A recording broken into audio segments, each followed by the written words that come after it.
ভাদ্র মাস মানেই তালের পিঠা। আসলে গ্রাম বাংলায় দেখা যায় যে প্রত্যেকটা পার্বণেই মানুষের পিঠা পুলির একটা উৎসব থাকে। তার মধ্যে ভাদ্র মাস মানেই তালের পিঠা। যেহেতু ভাদ্র মাসে তাল পাকে, সেই সূত্রে এই হচ্ছে তালের পিঠাটা এই মাসেই বেশি খাওয়া হয়। আর আমার শ্বশুরবাড়িতেও যেমন মানে তালের গাছ যেহেতু আছে, সেই সূত্রে তো মনে হয় যে তালের পিঠাটা মিস করার কোনো সুযোগে থাকে না।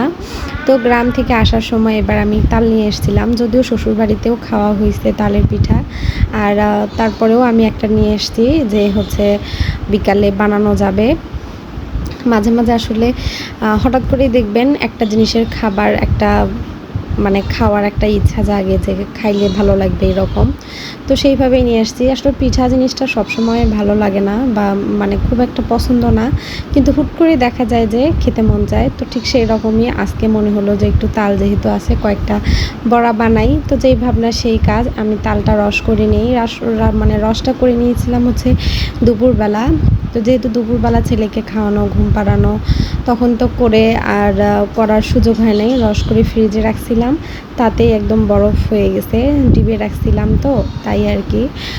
তারপর হাতে যেহেতু মানে খুবই ঠান্ডা লাগতেছিল, পরে আমি একটা খুন্তি দিয়ে সুন্দর করে বরফগুলো ভেঙে একে একে সব উপকরণ দিয়ে একটা ব্যাটার তৈরি করে নিচ্ছিলাম।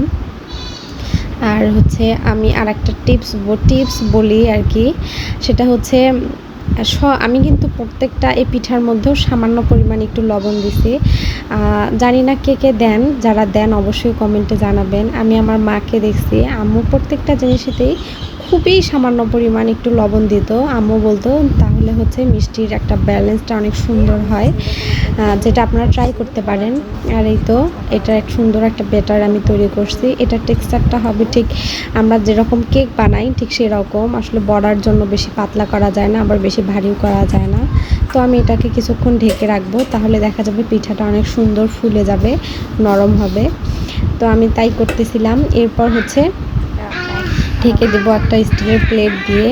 তারপর হচ্ছে আমি সুন্দর করে তেলটা গরম করে নিয়ে পিঠা একদম বড়া শেপে দিয়ে দিচ্ছিলাম। যেহেতু আমার বাসায় ছোট কড়াই নাই আপাতত, যেহেতু সংসার কেবল শুরু, আসলে মানে বাহিরে গেলে কি নিব বুঝে পাই না। যখন আবার মানে রান্না করি বা কোনো কাজে ওই জিনিসটার প্রয়োজন হয়, তখন বুঝি যে এই জিনিসটা আমার লাগবে।